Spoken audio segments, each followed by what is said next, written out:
¿Qué tal? Buenos días, un gusto saludarle y acompañarle nuevamente en el espacio de la entrevista. Hay varios temas pendientes y en discusión al interior de la Asamblea Legislativa, como la ley del agua, por ejemplo, la ley de reconciliación, entre otros. ¿Cuál es la postura de la Procuraduría de Derechos Humanos en torno a estas y otras temáticas? Es lo que conoceremos durante los próximos minutos. Hace exactamente una semana, una nueva caravana de migrantes de salvadoreños partió rumbo a Estados Unidos. Y aunque esta vez el número era menor, pues la integraban alrededor de 50 personas, las instituciones pro derechos humanos expresan que esta situación se debe a que aún falta trabajar para solucionar problemas sociales como el desempleo, la falta de oportunidades y la inseguridad. Sin embargo, en este último tema, el gobierno ha trabajado y ejecutado el Plan Control Territorial. Con este proyecto ha logrado en casi 7 meses la reducción del 60% de los homicidios en el país, según cifras de la Fiscalía General de la República. En otro tema, es de mencionar que a inicios de enero la Asamblea Legislativa aprobó la Ley de Desplazamiento Forzado. Con dicha normativa prevén atender unas 71.500 personas que han huido de sus hogares por el acecho de las pandillas, aunque no quedó claro de dónde se obtendrán los fondos para implementarla. Los diputados también mantienen en sus manos el estudio de la Ley General de Aguas. Tras 10 años de su análisis y estudio, aún no logran un acuerdo para su aprobación. Otro pendiente de los parlamentarios es la Ley de Reconciliación. En 2016, la Sala de lo Constitucional declaró inconstitucional la Ley de Amnistía y ordenó a los diputados la creación de una nueva normativa. En todos estos años, la Sala ha otorgado 3 prórrogas para que los legisladores no caigan en desacato. La última se vence el 28 de febrero. Estos y otros temas abordaremos esta mañana en la entrevista de Hechos AM. ¡Comenzamos! Así es, comenzamos presentando a nuestro invitado. Hoy nos acompaña el Procurador de Derechos Humanos, José Apolonio Tovar, a quien nos da mucho gusto recibir. Buenos días. Buenos días, un verdadero placer poder estar en este espacio y compartir opiniones sobre el trabajo que estamos realizando en la Procuraduría en relación a los temas que obviamente ya se han mencionado en el espacio anterior. Después de 3 meses, Procurador, en el cargo, ¿cuáles han sido los temas prioritarios en los que se ha trabajado en la Procuraduría?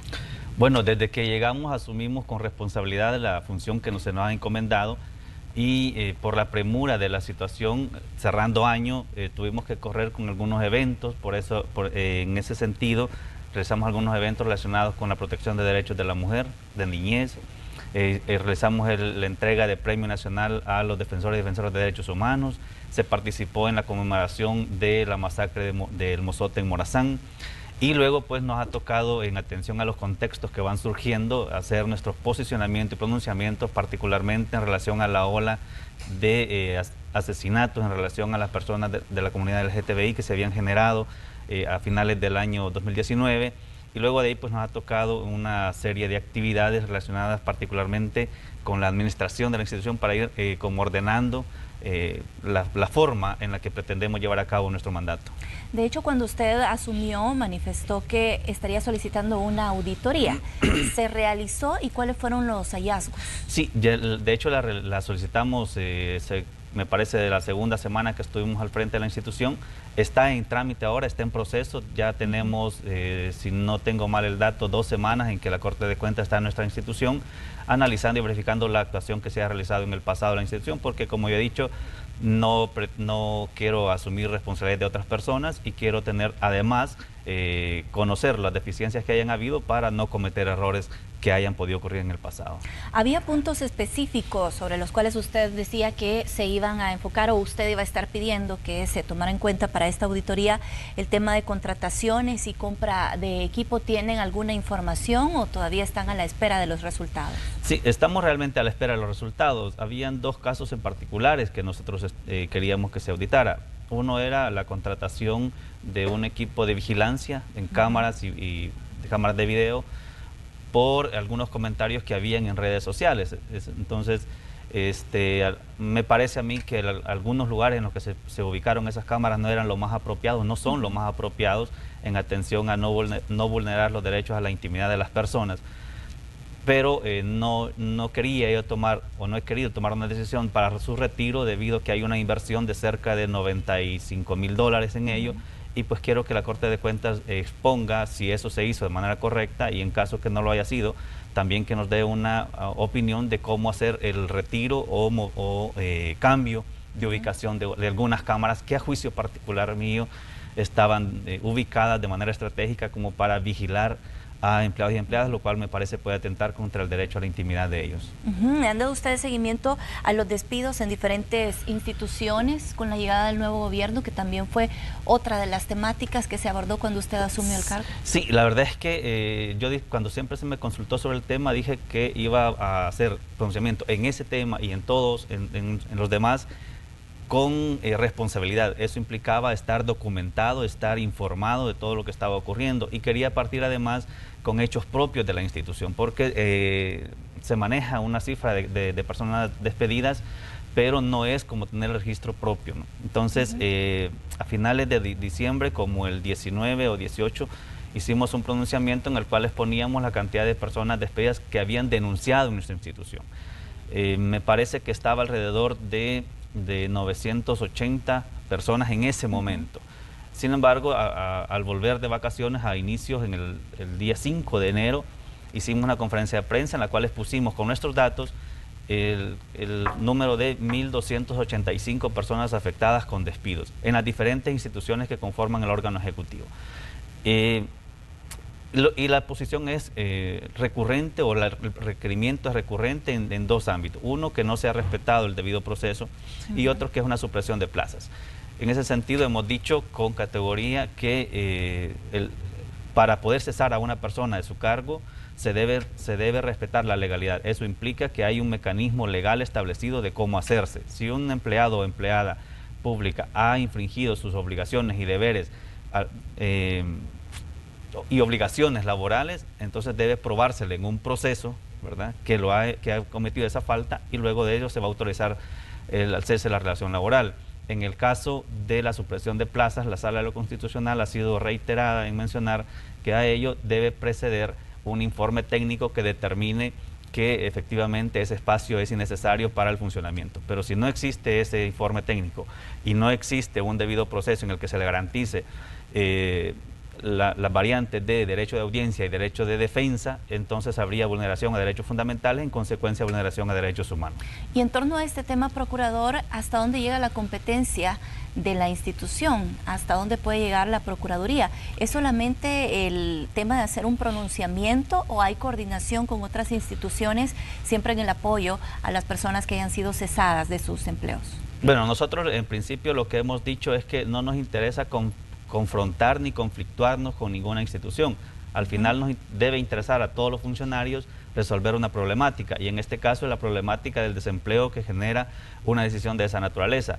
Por lo tanto, en principio, el requerimiento que hemos hecho a las diferentes autoridades, entiéndase ministros, viceministros, directores o presidentes de instituciones autónomas, es que primero respeten la constitucionalidad y la legalidad, y si alguna persona pues ha infringido la norma, que le demuestren en un proceso la infracción y pues procedan a su cese laboral.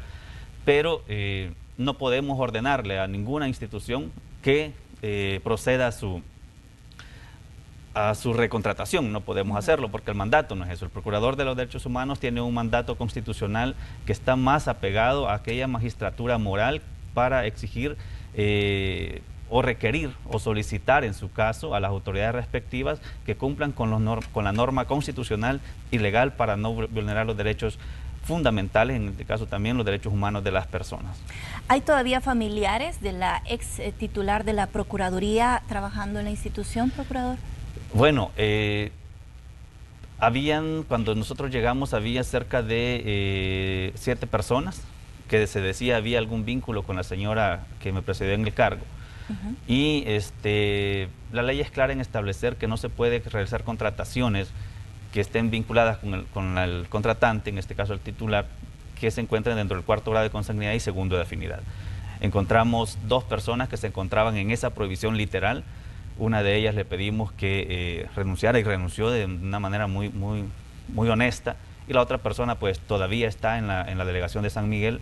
Le pedimos que renunciara para hacernos más fácil la situación a todos. No queremos hacer ninguna exposición pública a ninguna persona, sin embargo ella dijo que no lo iba a hacer, y como no lo iba a hacer, pues entonces lo que nos queda es respetar la legalidad. Hemos ya presentado la denuncia ante la Corte de Cuentas, tal como lo establece el artículo 93 de Disposiciones Generales de Presupuesto, y estamos a la espera que la señora presidenta de la Corte de Cuentas autorice el no pago del salario de la señorita que se encuentra en San Miguel y en consecuencia declare vacante la plaza.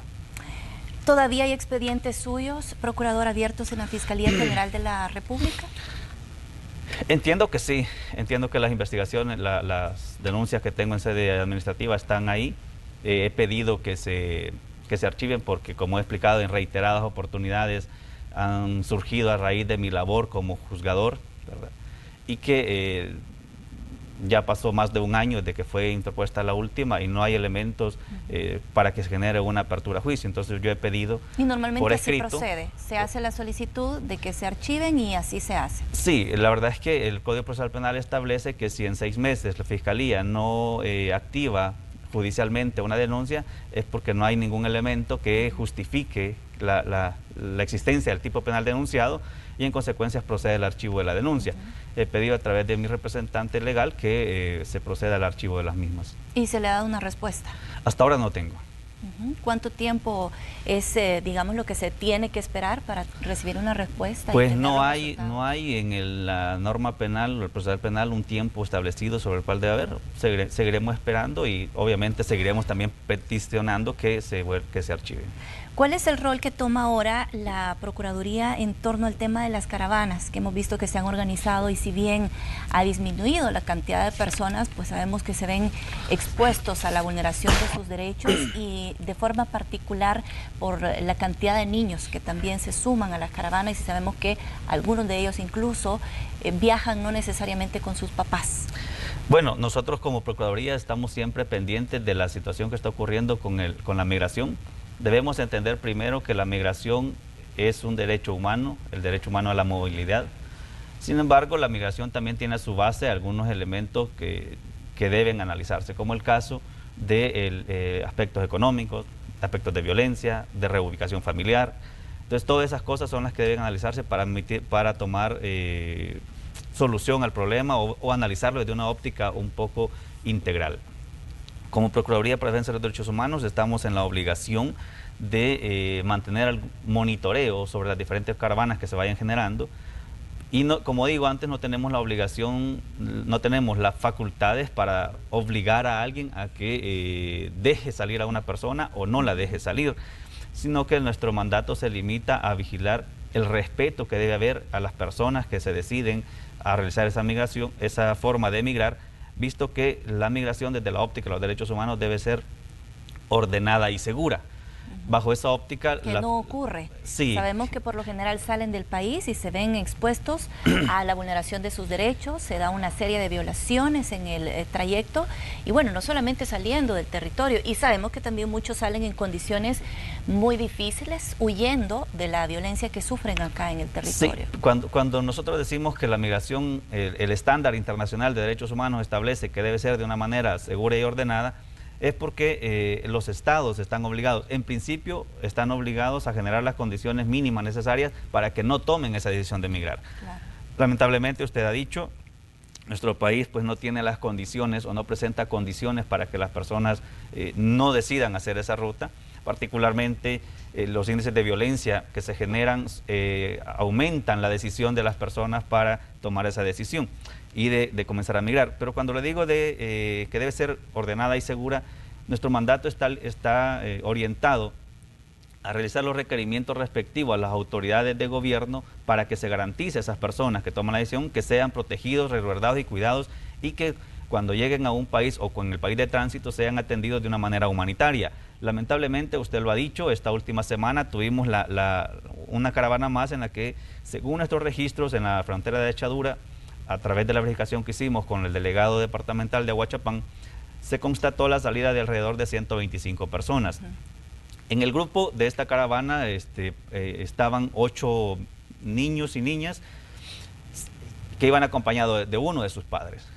De esos niños y niñas no pudieron salir, visto que no tenían los permisos respectivos de la otra persona, de otro padre, para poder salir, y ellos en coordinación con el Consejo Nacional de la Niñez y Adolescencia fueron retornados. Sin embargo, hay que tener en cuenta que muchos de estos casos eran en atención a la violencia, iban huyendo de las amenazas de la delincuencia. Por lo tanto, se ha coordinado para que ellos no podían regresar a sus hogares porque corría más peligro aún sus vidas, y se ha coordinado para que fuesen atendidos en los albergues que tienen las diferentes instituciones de gobierno que están trabajando el tema. Entonces, nuestro mandato, no tenemos posibilidades físicas o materiales para decirles tenemos un albergue en la Procuraduría, los vamos a ver este albergue. No tenemos esto, pero sí tenemos la obligación constitucional de realizar las coordinaciones respectivas con las autoridades de gobierno para que se generen condiciones mínimas a estas personas. Hay de igual manera coordinaciones con organismos internacionales que están apoyándonos para generar alguna facilidad a personas que acrediten estar sobre acechos en peligro en atención a su integridad física. Entonces, por ahí nuestro mandato, y estamos recibiendo a diario denuncias sobre desplazamiento forzado interno, y estamos coordinando con autoridades del Ministerio de Justicia y organismos internacionales para verificar alguna posibilidad de ayuda real a estas personas. Hablando de desplazamiento forzado, procurador, ¿existe la posibilidad de que se sancione esta ley precisamente de desplazamiento con la cual se estaría dando atención a más de 70.000 familias que se han visto obligadas a dejar sus hogares por amenazas, por la violencia? ¿Ustedes como Procuraduría están al tanto de todos los detalles de esta iniciativa de ley? Sí, bueno, hay que decir que ha sido para El Salvador y para la Procuraduría, por supuesto, ha sido una buena noticia el hecho que la Asamblea Legislativa haya aprobado con 82 votos el proyecto que se presentó sobre ley de desplazamiento forzado interno. Es una deuda que tenía la Asamblea en relación a la sentencia 411 que establecía o reconocía el desplazamiento forzado interno, y además en relación al informe sobre El Salvador de la Relatora Especial de Desplazamiento Forzado Interno de la ONU. Y según lo que a mí se me informó cuando llegué a la Procuraduría, es que la Comisión Legislación y Puntos Constitucionales que analizó el tema no le permitió a la Procuraduría un espacio para exponer su punto de vista en relación al proyecto que se aprobó. Es lo que a mí se me informó. ¿Usted no ha tenido acercamiento todavía con la Asamblea como para solicitar también este espacio? Y nosotros enviamos un oficio en el que al final sí no tuvimos respuesta, ¿verdad? Pero según otras fuentes, y digo por lo que me informó, porque según otras fuentes sí hubo una petición, pero que no fue atendido en tiempo en la Procuraduría, ¿verdad? Entonces he querido confirmar que efectivamente fue eso para no cometer yerros. Al margen de ello, creo que es importante que la normativa se haya aprobado porque será el inicio o el punto de partida para analizar desde la óptica de la legalidad el tema del desplazamiento forzado interno. Pero creemos importante mencionar que quizá por el momento en el que se dio, esperamos nosotros que no vaya a haber inconveniente en su aplicabilidad, en su operatividad, porque hay algunas instituciones están obligadas a invertir un porcentaje de su presupuesto en la atención para la Dirección de Atención a Víctimas. Entonces esperamos que las instituciones puedan tener el tiempo necesario para distribuir o designar el porcentaje de su presupuesto a la atención de las personas con víctimas. En todo caso, creo que es importante que se haya aprobado y esperemos nosotros que el señor presidente la sancione a efecto que se vuelva una ley positiva y vigente para el país. Nosotros como Procuraduría estamos siempre monitoreando el tema porque tenemos de hecho una Procuraduría Adjunta específica sobre seguridad ciudadana y inmigrantes en el que abordamos el tema y verificamos el tema de desplazamiento forzado interno, y aun cuando no somos parte de la Comisión Técnica Institucional que se crea en la ley, por supuesto que nuestro mandato constitucional nos da la posibilidad para poder monitorear la actuación que ellos hagan en atención a las víctimas. Nosotros vamos a estar siempre al lado de las víctimas y vamos a procurar en la medida de lo posible de nuestras capacidades que todas las personas que sean afectadas con este flagelo pues sean atendidas de una manera digna como se lo merecen. Y claro que sería interesante también conocer cuál va a ser el rol que va a jugar la Procuraduría como la instancia que vela por los derechos de las personas en este país. Y bueno, vamos a estar pendientes entonces porque sí tendrían que tener una reunión para que ustedes tengan pleno conocimiento de cómo se estaría implementando de ser sancionada la ley. Sí, por supuesto. Lo primero que se espera es que haya una coordinación entre las instituciones que van a formar parte de la Comisión Técnica Institucional, lideradas por el Ministerio de Justicia y Seguridad Pública, y luego pues verificar nosotros que el mandato que se les ha conferido pues sea realizado o sea llevado a cabo de una manera oportuna y eficaz, que al final es eso lo que se verifica, ¿no? Nosotros lamentablemente, como digo lamentablemente porque no quisiéramos recibir casos relacionados a desplazamiento forzado interno, pero sí tenemos muchos casos de desplazamiento forzado interno. Y es doloroso recibir a una familia que dice, miren, me acaban de decir que si no me voy de mi casa van a asesinarme a la familia, a toda la familia, y no puedo volver.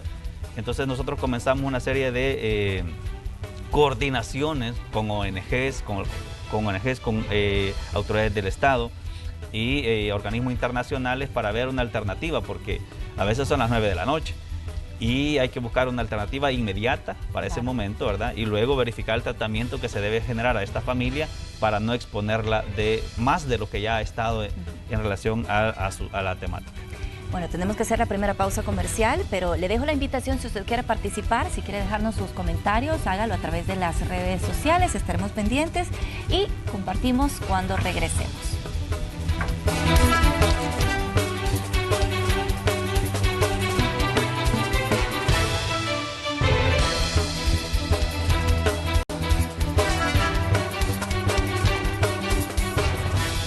Gracias por continuar con nosotros. Esta mañana conversamos con José Apolonio Tovar, procurador de Derechos Humanos, y justo antes de la pausa empezábamos a hablar del fenómeno de la violencia en nuestro país. ¿Cuál es la lectura que hacen ustedes como Procuraduría en torno a las estadísticas que comparten las autoridades, procurador, cuando dicen que han disminuido los hechos violentos en el país y de forma particular han disminuido los asesinatos? Bueno, la verdad que a todo salvadoreño nos va a gustar siempre que las noticias sean en sentido positivo. Claro. Y cuando se dice que se ha disminuido los asesinatos, pues obviamente es una noticia que a todos nos debe agradar, indistintamente la autoridad que esté, porque al final lo que nos interesa es la convivencia de todo El Salvador. Ha habido noticias sobre reducción de homicidios. La semana anterior lamentablemente ha comenzado otra vez una ola de crecimiento de ellos, y es importante que se genere. Pero además de esto también debe haber, a mi juicio, un abordaje integral sobre la problemática, ¿verdad? Los homicidios deben bajar, pero también debe bajar la extorsión, también debe bajar el desplazamiento forzado interno, que es el problema que más ha estado. No creo yo que no es posible entender que en un tema de desplazamiento forzado interno la Policía Nacional Civil llegue a custodiar para que saquen las cosas a las personas, ¿verdad? Debería ser lo contrario, debería garantizar que esa persona no se mueva de su lugar, porque al final es lo que ha construido con mucho esfuerzo y en relación de amenazas pues le toca dejarlo para salvaguardar la integridad física de él y de su familia. ¿Los datos que ustedes tienen como Procuraduría coinciden con los datos que dan las autoridades policiales en cuanto a reducción de homicidios, pero también de hechos violentos? Usted mencionaba el desplazamiento forzado, por ejemplo. Fíjese que nosotros no tenemos estadística o datos sobre reducción de homicidios, porque nuestras estadísticas se sustentan en las denuncias que recibimos. Entonces, sobre eso no tenemos una denuncia Pero particular. ¿tienen menos denuncias, por ejemplo?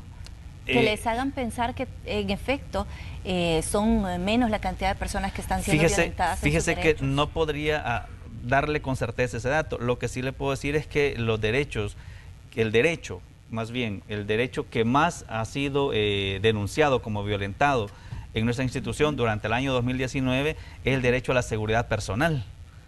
Entonces, si el derecho a la seguridad personal es el más denunciado, entonces habría que hacer un análisis sobre el tema, ¿no? Claro.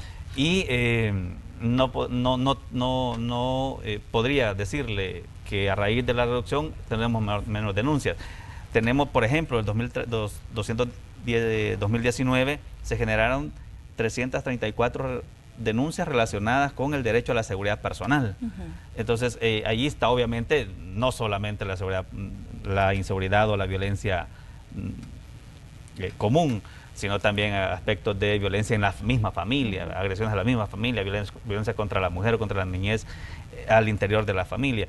Sin embargo, creemos importante que el Estado asuma con responsabilidad su mandato en el tema de seguridad, y creemos además que el elemento de prevención debe también ir de la mano del elemento represivo. Por lo tanto, cualquier reducción que haya siempre va a ser bien vista y debe ser bien vista por todos y todas los salvadoreños. ¿Cómo califican ustedes el plan control territorial? Bueno, se me ha preguntado en varias ocasiones sobre el Plan Control Territorial y yo he mantenido la misma respuesta, aun cuando he sido cuestionado, y el día de ayer, por ejemplo, el sábado, perdón, había ahí un meme en las redes sociales en que decían que a algunas personas el Plan Control Territorial no violenta derechos humanos. Primero, yo no he dicho que el Plan Control Territorial violente derechos humanos. ¿Y por qué no lo he dicho de esa manera categórica? Porque yo no conozco el Plan Control Territorial. Se ha mencionado un acercamiento con las autoridades de seguridad? No lo hemos tenido. ¿Lo ha solicitado usted? Lo hemos solicitado. ¿Respuesta? Esta semana que pasó recién, hemos enviado ya correspondencia de manera oficial al señor ministro de Seguridad, que nos proporciona una copia del Plan Control Territorial para analizarlo, porque queremos ver cuáles son las metas, cuáles son los objetivos, los alcances que se proponen. Hemos escuchado sobre 3 fases y que estamos en la segunda fase, pero no tenemos un documento que nos oriente. Tanto es así que la Comisión Interamericana, en su visita in loco que hizo a inicios de diciembre, una de las recomendaciones que plantea es que se publicite el Plan Control Territorial. Entonces, yo no quiero hacer análisis sobre un plan que no conozco, sobre un documento que no he leído. Entonces, por eso lo he solicitado, ojalá y se me haga llegar para que podamos analizarlo y sobre la base del análisis hacer nuestro pronunciamiento. Han habido actividades concretas, cosas como el desplazamiento de la Policía Nacional Civil acompañada de elementos de la Fuerza Armada, que también ha sido cuestionado y recomendado por la Comisión Interamericana en su visita in loco, que debe haber una profesionalización sistemática pero permanente, digamos, de la Policía Nacional Civil para que de esa misma forma se comience a no utilizar a la Fuerza Armada, porque el mandato constitucional de la Fuerza Armada es diferente, no es de seguridad pública. Y justamente también lo rescató la Comisión Interamericana y creo que es importante también para que se avance en ese sentido. Pero no es válido el planteamiento de las autoridades cuando dicen que esto también se hace de una forma emergente porque se había desbordado también el fenómeno de la violencia en el país. No, por supuesto. De hecho, lo emergente viene desde los gobiernos de don Antonio Saca, que comenzó con el mano dura, super mano dura, y luego siguieron con los gobiernos del FMLN con las medidas extraordinarias. Y eso emergente se ha hecho la regla general. Y por esa razón es que la Comisión Interamericana recomendó al Estado de El Salvador que comience con un programa de profesionalización permanente en la Policía Nacional Civil que permita de una manera paulatina comenzar a no utilizar a la Fuerza Armada. Pero digo yo que se han realizado actividades concretas que se dice están enmarcadas dentro del Plan Control Territorial que hacen pensar que existe alguna iniciativa, algún programa que quieren llevar adelante. El hecho de trasladar personas privadas de libertad de un lugar a otro y el desplazamiento masivo en algunos municipios, se dice que es en los 14 municipios de las cabeceras departamentales y los más violentos, en los que hay mayor presencia policial y de la Fuerza Armada. Obviamente que es bueno el aspecto disuasivo, ¿verdad? Pero también debe haber a su lado el elemento preventivo para que el problema se comience a abordar de una manera integral. Yo creo que es importante que el problema de la seguridad lo abordemos desde la niñez, ¿verdad? Es a la niñez a la que debemos educar, a la que debemos cultivar con valores, con principios, para que en algún momento este país podamos contar con una seguridad ciudadana. Si queremos solo ahora resolverlo en 5 años, difícilmente va a ser posible, porque esto es estructural, es de generaciones, y por eso es importante el elemento preventivo. Nosotros hemos dicho que hay elementos que violentan derechos humanos, como el hecho de exposición de personas privadas de libertad en ropa interior al público. Eso es atentar contra la dignidad humana. Las personas privadas de libertad, como su contexto lo indica, ellos lo que pierden es el derecho a libre tránsito, pero no pierden ninguno de los otros más derechos. ¿Y por qué nosotros nos tenemos que referir a las personas privadas de libertad? Porque uno de los mandatos constitucionales de la Procuraduría es vigilar el estado de las personas privadas de libertad, porque no dejan de ser personas por estar privadas de libertad. En consecuencia, son acreedores, como todos y todas nosotros, de derechos humanos. Y en la exposición pública de personas privadas de libertad en ropa interior y en condiciones no muy adecuadas es atentatoria a la dignidad humana y ahí no nos vamos a perder. Procurador, ¿qué opinión tiene de las recientes capturas que hemos conocido de policías, militares y civiles acusados de sicariato? Bueno, como todos en El Salvador, nadie debe estar por encima de la ley. Y creo que es importante que se comience a hacer valer el principio de legalidad, el principio de igualdad.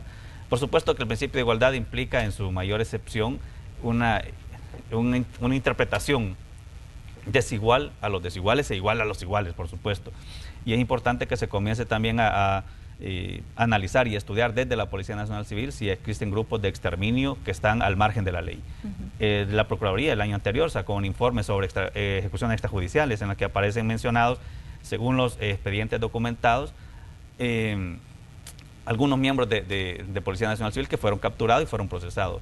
Por lo tanto, creo que es importante que se haga porque nadie debe estar sobre la ley y ninguna persona está autorizada para quitarle la vida a otra persona, si fuese el caso, en el caso de sicariato.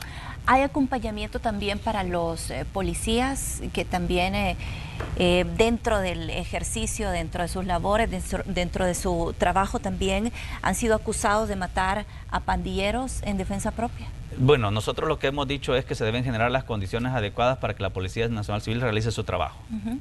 Obviamente, si existen condiciones de defensa o de legítima defensa en el ejercicio de sus funciones, por supuesto que deben atenderse y deben verificarse. Eso es una atenuante de responsabilidad según el Código Penal. Nosotros hemos pedido que la Policía Nacional Civil tenga mecanismos de protección para ellos y para su familia, porque también están expuestos y también son personas y por lo tanto también son acreedores de derechos humanos. Nosotros hemos dicho que es importante resaltar aquellas cosas malas que hace algún funcionario, pero también es importante resaltar aquellas cosas buenas. Y de hecho, la Policía Nacional Civil, si bien es cierto, en el registro que tenemos del año 2019, es de la institución más denunciada como violadora de derechos humanos, también es importante rescatar aquellas cosas buenas que hacen. Y nosotros, por ejemplo, el año anterior, a final de 2019, reconocimos o dimos reconocimiento público a un agente de la Policía Nacional Civil, Sonsonate, que atendió el parto de una señora en un autobús. Entonces, esas cosas también hay que decirlas con categoría, hay que resaltar también lo bueno, porque también ellos están, su mandato principal, su mandato constitucional es garantizar la seguridad ciudadana de todos nosotros, la seguridad pública. Por lo tanto, también se deben generarse las condiciones adecuadas para su trabajo. Y cuando existen eventual afectación a sus derechos, pues también debe generárseles protección. Se han pronunciado también ustedes, bueno, ya lo mencionaba, en torno a la comunidad LGTBI que fueron víctimas de una serie de violaciones justo para finalizar el año pasado, pero también la cantidad de feminicidios. ¿Tienen datos estadísticos también y denuncias muy puntualmente sobre este tema? Sí, de hecho, con el aspecto de feminicidio, nosotros hemos estado siempre pendientes. Recordemos, hubo lamentables hechos como la señora que el compañero de vida la asesinó ahí en Opico. Es que nos pronunciamos de manera oportuna. Para el año 2019 nosotros tenemos que se registraron 124 hechos de violencia denunciados, ¿verdad? No es que esos hubieron. Que llegaron a la Procuraduría. Y de esos 99 fueron feminicidios, 2 fueron feminicidios agravados y 7 fueron feminicidios en grado de tentativa, según los registros nuestros para el año 2019. 2019, sí. Obviamente hay muchas más agresiones de los derechos a la mujer. Tenemos, claro, según el dato que tenemos, que lo hemos comparado del año 2019 que generó Digestic, tenemos que fueron 255 feminicidios para el año 2019, 1.138 agresiones sexuales, 1.845 de violencia física, 3.293 por violencia patrimonial y 2.092 otros delitos relacionados con la ley. Es lamentable estos números, ¿verdad? No deberían estar ocurriendo. Las mujeres, los niños, las personas adultos mayores, la comunidad LGTBI y todos en El Salvador merecemos por sobre todo respeto, ¿verdad? Y ese respeto nos debe llevar a garantizar nuestros derechos. Por lo tanto, es lamentable tener que comentar estos números, pero nosotros como Procuraduría siempre estamos prestos. Tenemos una unidad especializada que brinda la atención a las personas en crisis en el momento en que llegan, e intentamos de una manera oportuna brindarle alguna respuesta. Y en el caso de feminicidios hemos estado dándole acompañamiento a las víctimas en sede judicial. Nuestro mandato se limita a brindar acompañamiento para verificar que en el proceso generen las garantías constitucionales respectivas a la víctima particularmente. Están los feminicidios y lamentablemente hay otro tipo de violaciones. Procurador, ¿qué acciones concretas realizaron ustedes en el caso del magistrado Escalante? Bueno, en el caso del magistrado Escalante, un hecho lamentable, ¿verdad? Nosotros nos pronunciamos en 4 oportunidades, recuerdo. Se cuestionó mucho que el procurador no decía nada, lamentablemente desconocíamos las razones por las cuales no se leía lo que se decía, pero sí no lo hicimos. Vea, Nosotros en principio pedimos informe a la Cámara de lo Penal que emitió la resolución, que fue la cuestionada al final, para que nos expusieran los aspectos técnicos jurídicos por los cuales habían decidido que tocar a una niña por sobre la ropa y a la luz del día no constituía una agresión sexual. Se nos envió y estamos en la etapa de emitir una resolución final sobre el tema. Hemos dicho con categoría que tocar a una niña por sobre la ropa y a la luz del día sí constituye agresión sexual, y lo dijimos con claridad. Y a la persona que se le atribuye ese hecho, pues obviamente debe responder ante los tribunales como se está haciendo. Debemos también tener claro que al estar judicializado un caso, no podemos generar una condena antes de una resolución judicial. En el caso concreto, si bien la Cámara de lo Penal, que me parece que fue la primera, emitió una resolución en la que dijo, miren, no es delito y por lo tanto es falta y debe volver al juzgado de paz, esa decisión está siendo analizada porque fue impugnada en apelación por la Fiscalía ante la Sala de lo Penal. Por lo tanto, lo que debemos hacer todos y todas las salvadoreñas, respetuosos de la constitucionalidad y de la institucionalidad, es esperar a que la Sala de lo Penal emita su decisión. Si la Sala de lo Penal dice que efectivamente los señores magistrados tuvieron razón, no habrá otra alternativa legal que volver con el expediente al juzgado de paz respectivo. Pero si la Sala de lo Penal dice que no tenía razón, tendrá que volver a la Cámara primero de lo Penal y continuar como delito de agresión sexual en contra de la niña.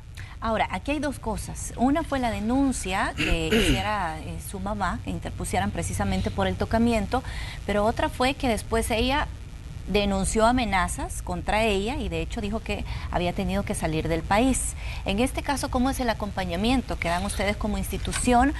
¿Actúan de oficio o tiene que llegar la persona a hacer una denuncia formalmente para que ustedes puedan proceder de alguna manera? No, tenemos una actuación de oficio, naturalmente. Tenemos una actuación de oficio y en el caso particular de la niña y de su madre, cuando se conoció que había una amenaza sobre la integridad física de ella y de la niña, se intentó dar los acompañamientos necesarios para que ella pudiese tener protección a nivel internacional. Sabemos que salió, cuando salieron no nos informaron, no nos enteramos ya cuando estaba fuera del país, pero hemos generado las condiciones necesarias con algunos organismos internacionales, hemos gestionado, hemos pedido ayuda para ver si podemos nosotros colaborarle. Por supuesto, vamos a estar siempre... ¿Tienen conocimiento entonces de cuál es la situación en la que ellas se encuentran? ¿Están en un lugar seguro en este momento?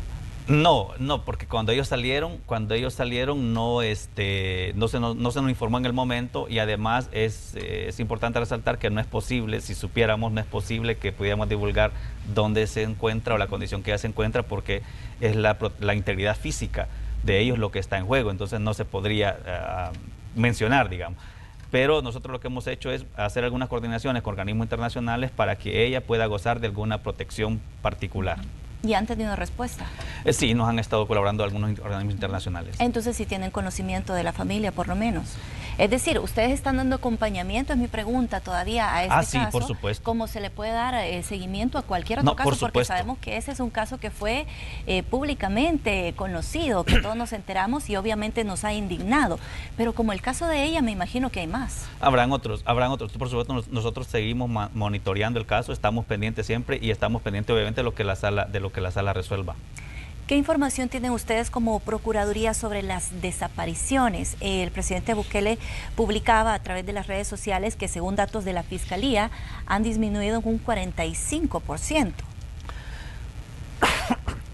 Bueno, sí, yo le decía al inicio que toda reducción en aspecto delictivo que se informe, todo va a ser positivo y todos debemos entenderlo de esa manera. Nosotros creemos importante que haya acompañamiento en los casos de desaparición forzada o forzosa. Nosotros tenemos un documento en el cual se evidenció desde el año 2003, me parece la Procuraduría viene trabajando este tipo de temáticas en los cuales había generado desapariciones de personas. No tengo un número ahora para decirles sobre denuncias o denuncias sobre desapariciones de personas, pero lo que sí le puedo garantizar es que siempre vamos a estar prestos para brindar los acompañamientos respectivos a las personas que denuncian nuestra institución. Y en el caso particular, lo que se está haciendo y trabajando de manera coordinada con el Ministerio de Justicia es que se ha instalado la mesa de actuaciones policiales, en la que participamos nosotros como Procuraduría y participan una enorme cantidad de organizaciones sociales, juntamente con el ministerio que lidera la mesa para verificar actuaciones concretas sobre policías. Es decir, lo que se busca en esta mesa es de evidenciar algunas actuaciones que puedan generar vulneración a derechos humanos y en esa misma mesa analizarlos, discutirlos y verificar cómo se puede superar las diferentes actuaciones que puedan haber de esa naturaleza. Me gustaría conocer su opinión en torno a algunos temas que todavía se discuten al interior de la Asamblea Legislativa, y uno de ellos es la Ley General de Agua. Sabemos que esta es una discusión que lleva, me parece que son como 10 años ya, y que todavía no se encuentra un consenso. Y bueno, recientemente tuvimos una crisis hídrica, sobre todo en la zona metropolitana del país, en la zona central, y vimos a los diputados muy enfocados en este tema cuando hay algo más profundo ahí, la ley de agua. ¿Cuál es la posición que tienen ustedes como Procuraduría? Hemos escuchado en reiteradas ocasiones que han invitado a los diputados ya a la aprobación de esta ley, pero todavía es un tema pendiente. Sí. Bueno, nosotros hemos visto con agrado que la Comisión de Medio Ambiente ya ha retomado el tema. De hecho, dicen hay una planificación de cómo lo van a llevar a cabo, me parece que en 33 o 34 semanas. Y eso es importante porque ya hay un indicio de que van a avanzar en el tema. Esta semana que pasó, lamentablemente, el Gran San Salvador ha sufrido una de las crisis más fuertes, creo yo, porque el agua que se estuvo sirviendo estaba con olores y sabores. Y según algunos pues hasta con residuos fétidos, ¿no? Entonces eso es importante decirlo porque primero nosotros hicimos el pronunciamiento respectivo en que el Estado está obligado a prestar un servicio de agua de calidad a la población. Segundo, en que sabemos nosotros que el Estado tiene en la planta potabilizadora Las Pavas un laboratorio en el cual se analiza el agua que se sirve. Se dijo que era algas marinas lo que estaba ocasionando este olor y sabor. Pero nos preocupa que si ese fuera el caso, se vaya a combatir con sulfato de cobre, porque el sulfato de cobre hay investigaciones que determinan que a la larga puede generar afectaciones a la salud. Todos estos elementos y algunos otros más en los que personas se atreven a decir que ha sido una cuestión planificada, organizada o orquestada por la discusión que hay en la Asamblea, yo quiero ser claro en lo siguiente. Vamos a estar vigilantes y vamos a organizar a las diferentes comunidades si es necesario, para que lo que ha ocurrido acá estos últimos días no se utilice como argumento para intentar privatizar el agua. El servicio de agua, la distribución del agua, la utilización del agua no puede estar en manos de privados. Es un recurso público y debe estar administrado por el ente público. Lo que debe haber es conciencia, es responsabilidad en todos los funcionarios que administren y suministren el producto para que el servicio llegue de calidad y eficacia a la población. Reiteramos nuestra posición como Procuraduría de estar vigilantes para que el tema de la discusión del proyecto de agua no vaya encaminado a generar su administración ni su distribución en entes privados. Y bueno, un último tema que me gustaría tocar es la ley de reconciliación, que también sé que ustedes han estado muy atentos. Todavía es un tema de discusión en la Asamblea Legislativa, pero como Procuraduría, ¿están participando en alguna mesa precisamente para aportar y han tenido acercamiento con los diputados en torno a este tema? No, no nos hemos reunido con ningún diputado sobre el tema porque no queremos generar prejuicios en la población. El tema de la Ley de Reconciliación Nacional es un tema muy sensible y yo quiero abordarlo de esa óptica. Yo he dicho que con ese tema estamos en 1992 con ese tema, aunque obviamente estamos 28 años adelante. ¿Y por qué en 1992? Porque la Ley de Reconciliación Nacional, como su nombre lo indica, debe buscar reconciliarnos en el país sobre esos hechos atroces que se generaron en el conflicto armado. Nosotros vamos a empezar una dinámica particular de escuchar a las víctimas, porque la Sala de lo Constitucional lo que ha establecido es que al centro de esa legislación deben estar las víctimas y se debe escuchar a las víctimas y esa ley debe ser el reflejo de lo que las víctimas expongan. Por lo tanto, hay que también tener claro que esa ley de reconciliación nacional tiene aspectos o debe tener aspectos especiales, porque de lo que se legisle en esa ley vamos a tener o un país más confrontativo o un país que camine hacia la unidad. Yo le hago el llamado especial a los señores y señoras diputados. Hagan una discusión sincera y honesta sobre lo que vayan a someter a votación, en el que cumplan los requisitos que estableció la sala, es decir, que haya verdad, que haya reparación, garantías de no repetición y justicia. En el término justicia, que es a mi juicio lo que los ha entrampado, deben tomar en cuenta que la sala y los estándares internacionales de derechos humanos ha establecido que en caso de ley de reconciliación nacional producto de un conflicto, prevalece la justicia transicional. La justicia transicional no puede ser vista, aun cuando se me critique por algunos sectores, no puede ser vista como la justicia común. No es un proceso penal común. Es que si fuese común no hubiese necesidad de establecer como justicia transicional. Y la justicia transicional tiene a su base dos o tres cosas. Primero, que tiene a la víctima al centro, es decir, que debe escuchar a la víctima. Segundo, es que la justicia transicional busca que pasemos de un estado de guerra o de conflicto a un estado de paz. Eso es la transición de la paz. Para que logremos transitar de manera ordenada y segura de ese estado de guerra al estado de paz, por supuesto que deben haber transacciones, hombre. Aun cuando se me critique por algunos sectores, no puede haber otra forma. ¿Cómo debería de ser entonces? Ahora, en esos acuerdos, esas transacciones, ahí es donde yo le pido a los señores diputados, hagan una legislación en la que ustedes dialoguen y discutan de una manera sincera, sin dejar de lado a las víctimas, que son el centro de la ley, para que encontremos la reconciliación. Esa ley debe tener a su base un espíritu de reconciliación nacional y no una finalidad de venganza. Eso es lo que debe analizarse en este. Por supuesto que debe haber justicia, debe investigarse todos los hechos atroces, violatorios de derechos humanos, por supuesto que debe haber, y debe haber sanciones, por supuesto que las debe haber, pero bajo esos parámetros, no bajo los parámetros de un proceso penal común. Procurador, quiero agradecerle por habernos acompañado y por estar abierto también a emitir las posturas en torno a todos estos temas que son de interés para la ciudadanía. Muchas gracias a usted por la invitación, a la gente de Canal 12 por la atención y a todo El Salvador reiterar el compromiso que tenemos de vigilar la vigencia de los derechos humanos en El Salvador. Muchas gracias, Procurador. Nosotros hacemos una pausa comercial, pero le dejamos la invitación para que se quede en sintonía de Canal 12 porque cuando regresemos hay más de Noticiero Hechos.